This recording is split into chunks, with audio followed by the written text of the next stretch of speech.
All right, YouTube, how you doing? Welcome back to the channel. It is Sunday, January 14th. We got a 5-game NBA slate to dive into in today's video. Like we do in every video, we're going to go through each and every one of these games. I'm going to give you my lean on the spread. I'll give you my lean on the total. Talk about any other plays like player props that we like within that game. But as always, all of my final plays are going to be in the pinned comment, guys. So if you do want to fade those picks, they're going to be in the pinned comment. Last night in terms of final plays, weird night. We go 1, 1, and 1. So Kyrie Irving cashes for us. That was probably my favorite play of the day. So good to cash that. Chet Holmgren was probably my second favorite play of the day. He finished at 15, and I'm starting to get like sussed out by betting on Holmgren because he'll have good games. Like, he wasn't terrible last night, but it just doesn't get to that level of 18 points, right?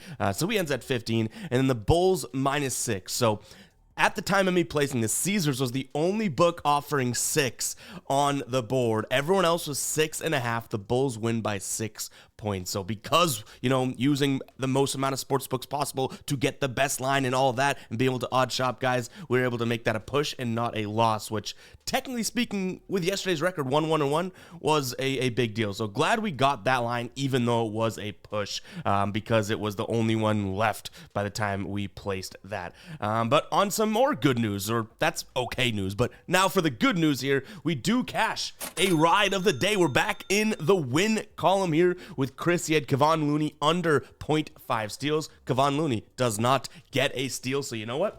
Let's pump in some damn crowd noise. Time to ride with someone else, guys. If you don't know what the ride of the day is, all you have to do is use hashtag ride of the day in the comments. Give me a banger of a pick, just like Chris did here. I'm jumping on board with one person's pick. Win or loss, you get a shout out in the next video. If you keep winning, we keep riding with you. So I'll keep an eye out for Chris's comment today. Got to get it in early, or you forego the chance to be ridden on multiple times or ridden with.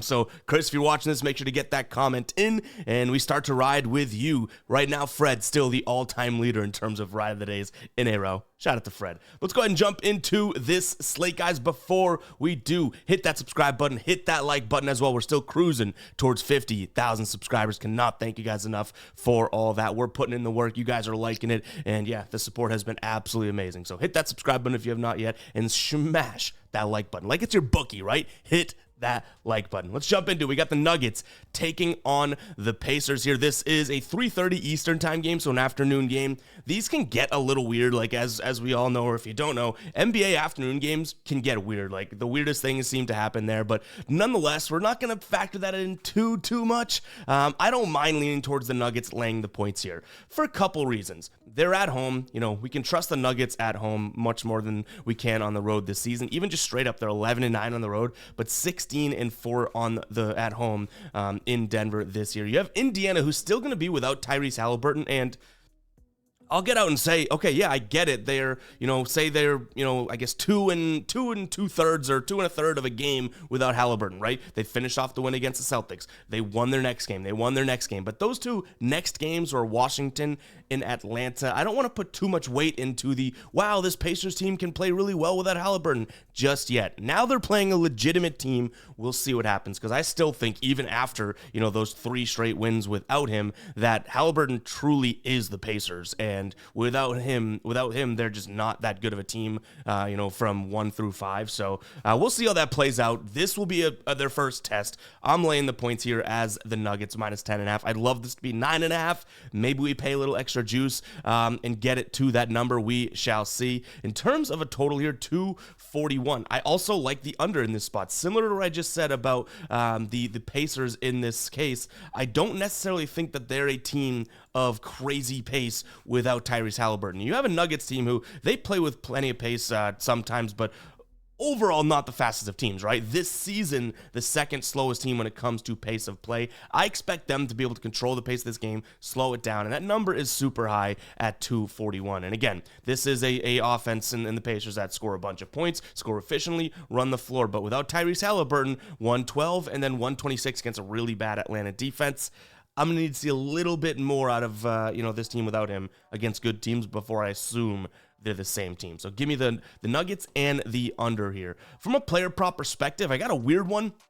It's plus money. Andrew Nemhard here, under 5.5 assists for plus 110. Now, he's going to get a boatload of more opportunities without Tyrese Haliburton. He's kind of filling in. I know he's a shooting guard, but he's sliding into that starting point guard role. But it's a tough matchup. Denver allowing the third fewest assists per game to the point guard position on the season. In their last 5, they're allowing the last 7, allowing the 6th fewest. And in the last 2 games here, so when, Tyrese Haliburton has been out, Nemhard's only averaged 9 potential assists. So for him to get 6 assists, he's had to convert on more than, half of those. So it's a flyer. Again, plus money here. I don't think I'd be looking at his under 5.5 had it not been for plus 110 odds. So, yeah, keep an eye on the pinned comment. That definitely has a chance of being a final play. But DraftKings at plus 110, MGM plus 105, Caesars plus 104, and then FanDuel minus 104. So there is a sportsbook actually in the minus odds there. But that's really what we're looking at for this game.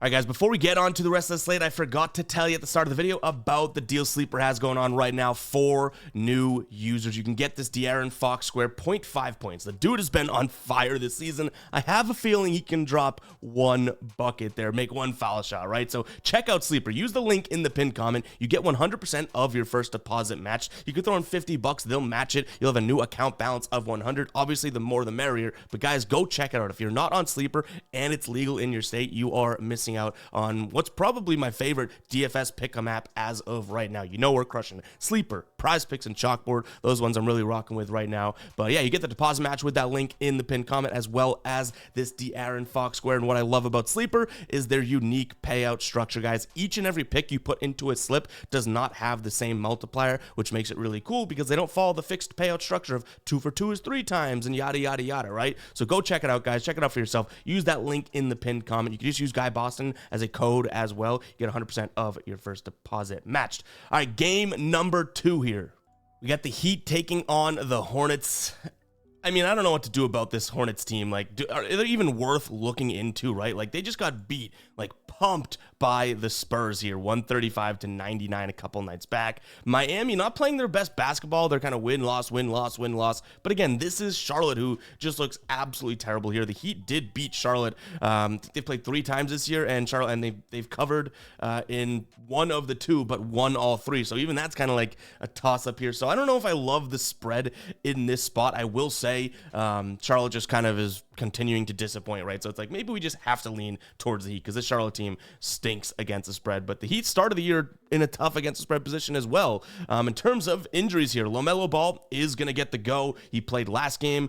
He played 26 minutes, had 28 points, 5 assists, 3 rebounds, and 5 steals. So kind of a good comeback for him. In terms of Heat injuries, Kyle Lowry's probable, Kevin Love, Tyler Hero, both questionable, and then Jimmy Butler still is out.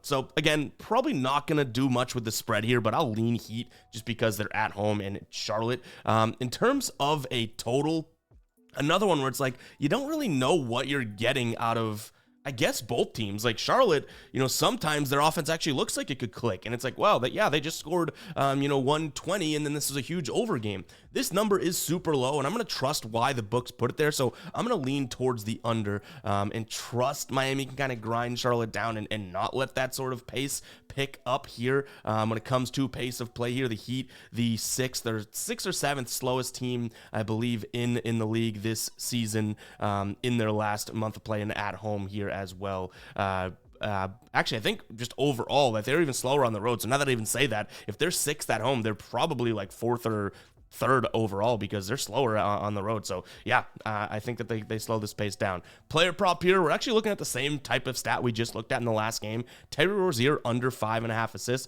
We cashed his under 7.5 assists, his under 8.5 assists, his under 6.5 assists. It's back, and now it's down to 5.5 because I think they don't assume he's going to get as many assist opportunities with Melo being back, which is totally valid. I still think that him getting 6 assists is a little bit too high. This is a guy that doesn't really defer offensively, which, I like Terry Rozier. I think he's a really good player, an underrated player, but he's just a scorer at heart. With Melo in his last 20 games here, so this is including, obviously, this year as well as last year, partially, he's hit the under here in 65% of those games. 4 of the 13, so he hit it at 65% of the games. That means In I think it's 7 of the 20 he hit the over. 4 of those he landed on 6 assists, so he lost on the hook there. And in his last game here, with Melo on the floor, obviously Rozier only had 7 potential assists. So you're telling me he's going to get 7 potential assists and get 6 real assists out of those?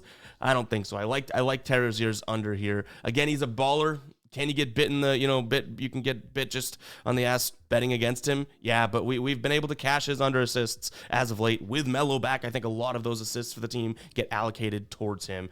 Give me the under in that spot. All right, Minnesota hosting the Clippers. I think it's going to be a very, very good game.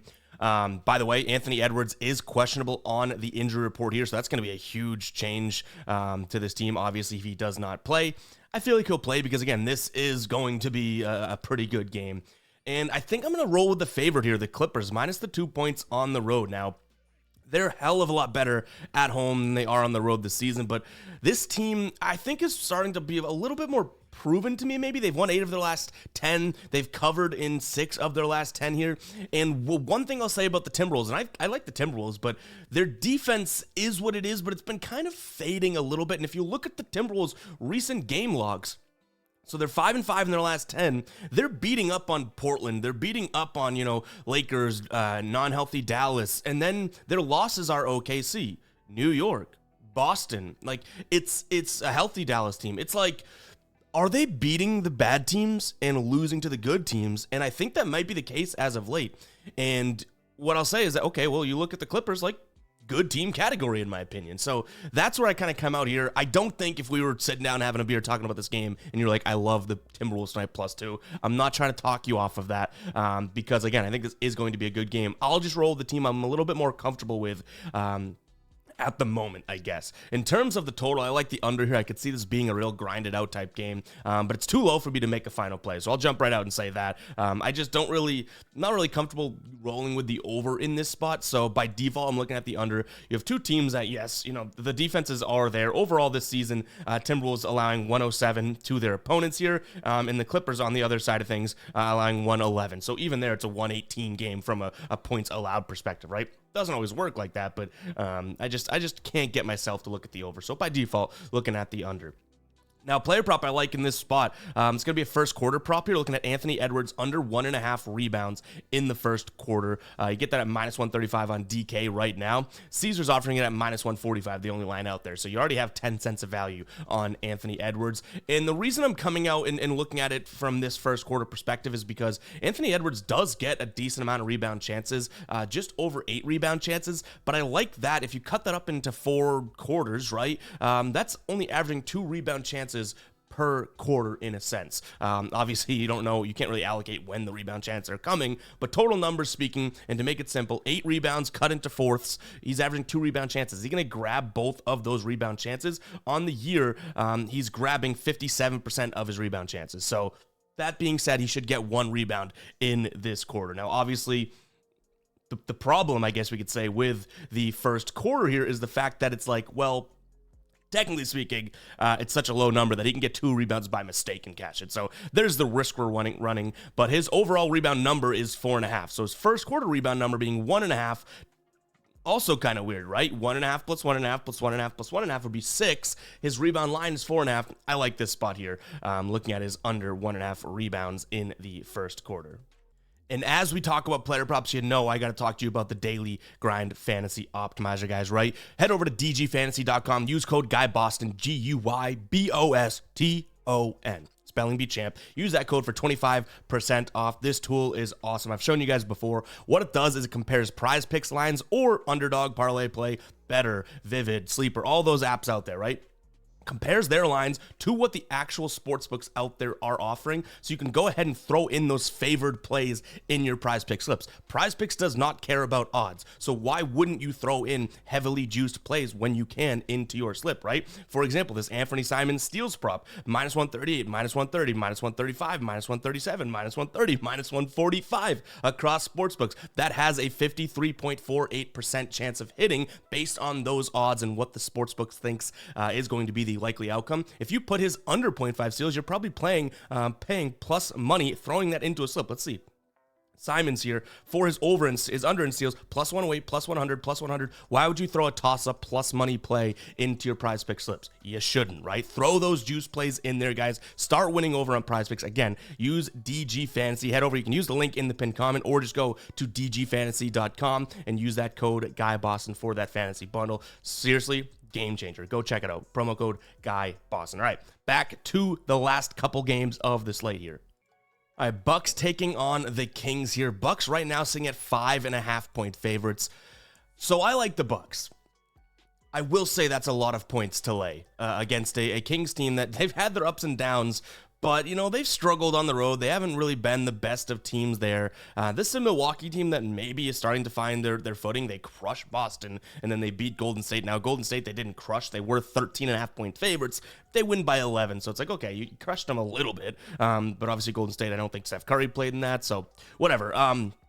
Again, you can kind of see on my face, right? Like, I like the Bucks in the spot at home, and the reason I like them is because this is a Bucks team that is crazy in the paint, obviously, right? Giannis is on their team.